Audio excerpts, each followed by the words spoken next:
What a special night in Cameron. I thought the crowd was absolutely incredible, and really proud of our team for the growth that we've made this season, their perseverance. NC State is a really good team.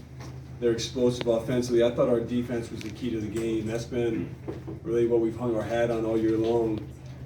Derek's job on Burns, Tyrese with Smith, and we were fortunate too. They missed some shots, but collectively thought we played a great defensive team.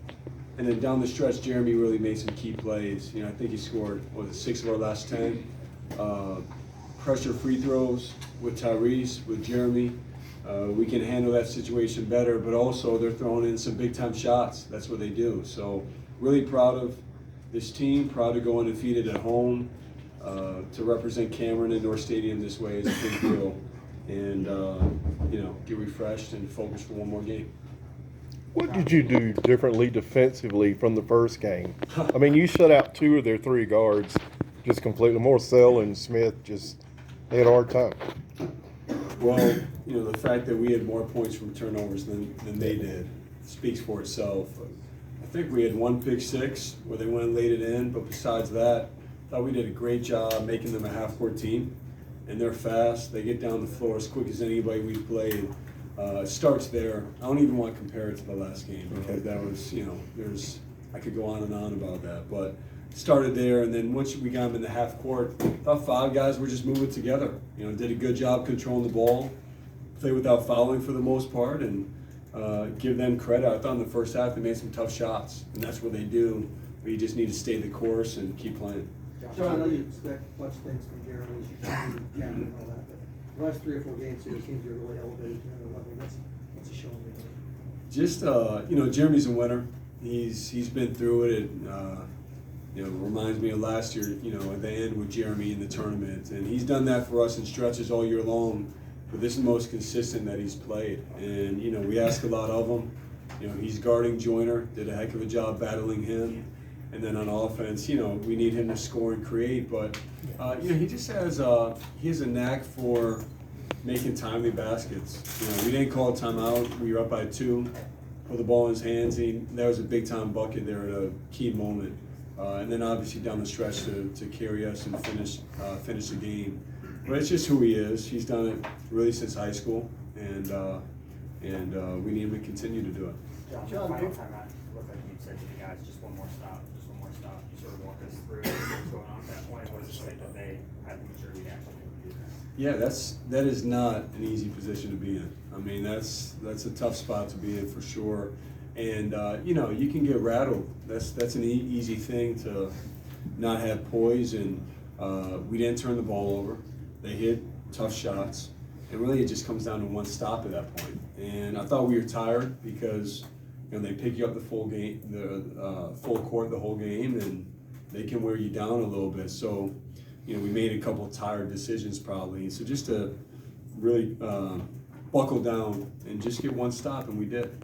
Jon, Duke was throwing some different stuff at Burns in the second half, and he was 2 for 10 from the field. Just talk about the double team and what Duke did to slow him down in the second half. One, Burns probably missed some looks he normally can make, and we're fortunate there. But we ended up not really doubling much because Derek just did a great job battling him, and it's such a luxury for us to have Derek Lively and have Ryan Young, who are 2 very different players. Ryan can be very physical when he's in, and Derek obviously with his length and instincts and timing. They just did a great job, and so for us, the hardest part was rebounding. He goes after his own rebound, and they're flying in. But I give both those guys a lot of credit for the job they did. Can you just talk about going undefeated in your first season here at Cameron? Yeah, it's really special. This wasn't something we set out and said we want to do this. You want to win, as many games as possible. But for me, the first time I ever visited Duke was coming to a Duke game, and I'll never forget it. It was watching Wake Forest. It was 2004, I want to say, or 2005. J.J. Redick hit 38, and Chris Paul was playing here. And since that moment, playing in Cameron's always been a dream of mine. to coach here is the same thing, and so you want to represent, the fans, the students, everybody that's come here to support. They've shown up this year, and in a year of transition, that means so much to me, but it means so much to our players, and there's nothing like it. We want Cameron Indoor Stadium to always be the toughest road game in America, and so to do that is a special accomplishment for us. Coach, today was the last youth basketball game in the student section for a lot of seniors and graduate students on campus. What is your message, if you have any, for those students who have supported the basketball team over the last couple of seasons? Yeah, well, one, thank you. It's we have a connection with our students, and the way that our student section works, it's one of a kind, and the support that they give. I don't know about you guys, but our thought it was as loud as could be tonight. I mean, our players were standing 5 feet from me and couldn't even hear what I was saying, and so their passion. I think what's different for us is, like you look at tonight's game, and there are ups and downs you go through, whether it be through the course of the season or whether it be in a game, and they're just always so steady. Our fans, our students, they show up, they support, and we want to do the best that we can to have their backs too. And so thank you would be my message. If I'm reading the standings correctly, if you win Saturday and Clemson loses, you get the double bye. What would it mean to get an extra day off? And secondly, except for the crazy pandemic year, we give that one an asterisk. There's always been at least one Big Four team, and usually more than that. Your thoughts about possibly continuing that history? To be honest with you, I haven't even seen any scores from tonight, so okay, so that's good to know. And I need to digest it a little bit more, and to even think about the next week. I'm not there yet. It's do you want to double bye? Of course you do. If not, that's a great opportunity also. We're going to be in a good spot. It's just a matter of where and who we're playing against. And it's, I told our guys for this game, Saturday, every game moving forward, there's a lot on the line. Like, you're playing somebody that believes they should win, and it's going to be a tough game. So to win this, I thought it was great preparation for what's to come in March, regardless of what seed we end up getting. And every game we play means a lot, and Saturday is no exception. You've talked all year about growth.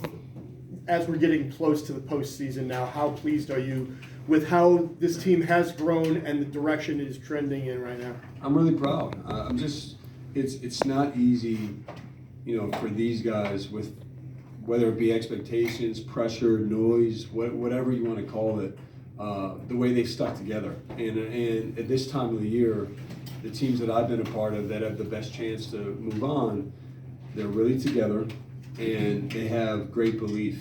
And for us, going through what we've gone through this season, I think we have both those things at a high level. Can we clean up some things and be better, and then finish a game?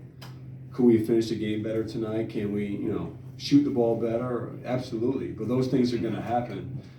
You have to have the togetherness. You have to have the belief, and that's what I'm most proud of. And it doesn't stop.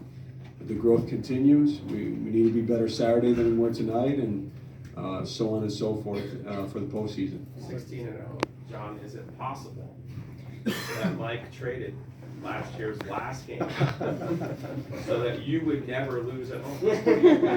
That's he's a generous person, but I don't know if that's the case. Trust me, he's won, more than anybody's ever won. I don't think he's, sacrificed any of that. Well, as long as you keep winning. Yeah. Totally worth it.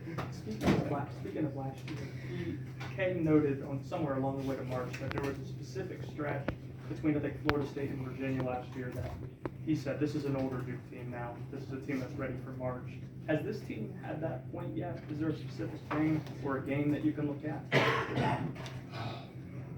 I think for us, the Syracuse game was a big step, doing it away from here. And I don't look at our guys like freshmen anymore either. We're at a point where we've gone through a lot. We've played neutral games against big-time opponents, road games, obviously here at home. And now finally we know each other. And I love the camaraderie, and I think we're there in terms of the maturity and understanding what it takes. I think that's really, when you talk about freshmen or being young, it's not understanding what it takes. You just have never gone through it before. And for us, think we know that now. To expand on that, in the second half when State was making a run, you decided not to call a timeout. It seemed like you're just trusting your guys. Is your trust for them at a higher level than maybe it was early in the season? Yeah, trust is a delicate thing, and it's something that we've grown through together. And you look around college basketball. There's some crazy endings and some crazy finishes.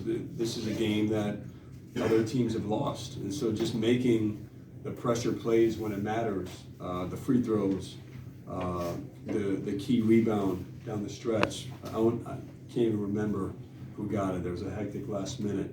But those are the plays that our guys, I felt we were going to make. And the toughness, the poise to do it, it's been there from this group.